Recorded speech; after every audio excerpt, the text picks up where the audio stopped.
well, how are we going to decide which evidence the government had before before it compelled testimony from these detainees and which it didn't? Well, the government's going to be put to the burden of showing that there's not a taint to all of its evidence. An enormous, impossible challenge. In the 1980s, in the DC Circuit, in the wake of the Iran-Contra prosecutions, every conviction obtained by the special counsel there, Lawrence Walsh, was vacated because of the taint, inevitable taint, of the public compelled testimony of Oliver North and others before Congress. And those prosecutors spent enormous time and resources shielding themselves from that taint. It was immaculate and remarkable, and still the court said, we can't be sure that the prosecutors didn't know things from that testimony and use them, even subconsciously. Well, here, the prosecutors, of course, know many things. They can't not, that have been derived from compelled statements from these defendants. How are we going to deal with that in a real trial? There's going to be motion upon motion upon motion on the hard questions before a district court judge who, by oath, is bound to decide these questions impartially according to the law. And we should insist that the judge do so. The government could lose. At the least, there are going to be years and years of litigation and appeals and more appeals. It's ugly and difficult at every step.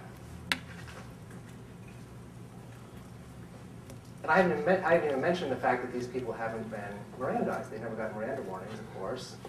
Now, there's a difference between statements made after not being Mirandized and actual compelled testimony. So the government might be able to navigate that, but there's going to be litigation over it, assuredly. I promise you that. There's the problem of dealing with classified evidence under the Classified Information Procedures Act. You often hear people say, well, don't worry about that because that statute is designed to deal with the problems of classified evidence and not sharing it unnecessarily with defendants and jurors and defense counsel.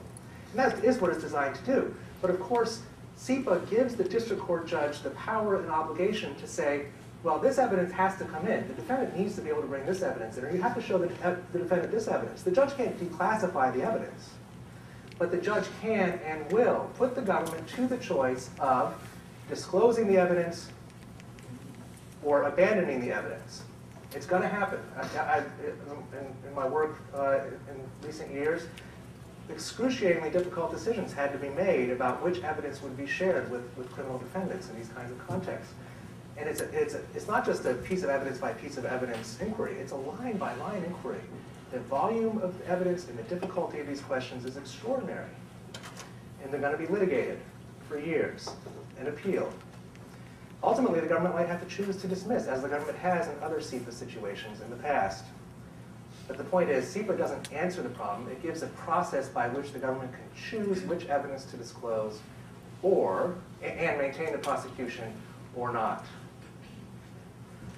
Finally, I'm almost out of time. I'm probably over time. I apologize for that. There are very serious questions about whether these defendants can get a fair trial, here or anywhere else. Can we actually be confident that they're going to get a fair jury pool? This is a significant challenge to the rule of law. And we oughtn't to pretend that these defendants are going to have an easy time getting a fair trial in New York City, very close to where the Twin Towers stood. Well, overlooking this fair trial problem is a compromise with our general rules of criminal procedure. And I haven't even mentioned, by the way, the problem of torture.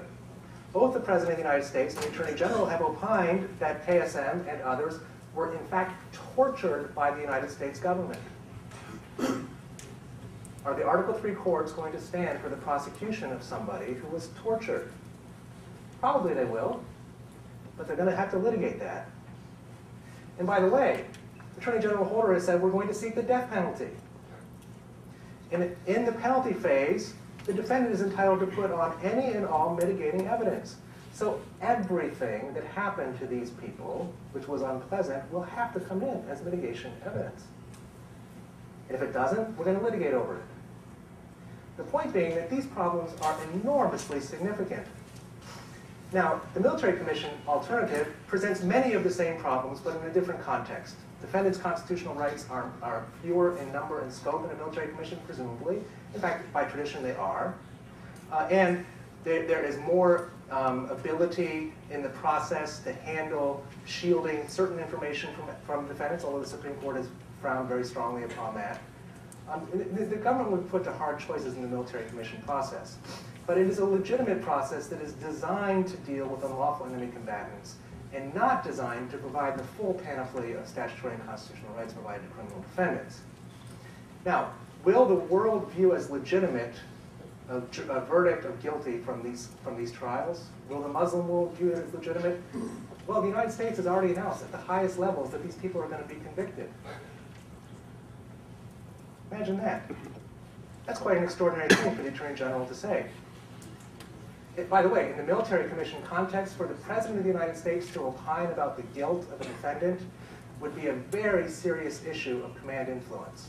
And indeed, in the military justice system, anyone who has experience in that knows that part of its strong tradition is that the uniformed folks doing the hard work of judging, prosecuting, and defending those cases jealously and zealously guard their independence from command influence. As much as, I dare say, we can rely on jurors in the civilian system to follow their obligations as well. I just doubt, in the end, first of all, that these practical problems will be overcome. And I imagine, in the end, we'll decide to send these people back to the military commission process because it's just not going to be workable to try them in civilian court.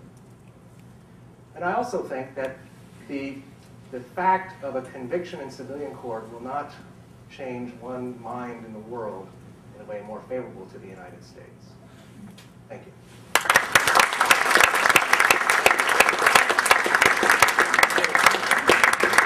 Thank you, Mr. Kelley.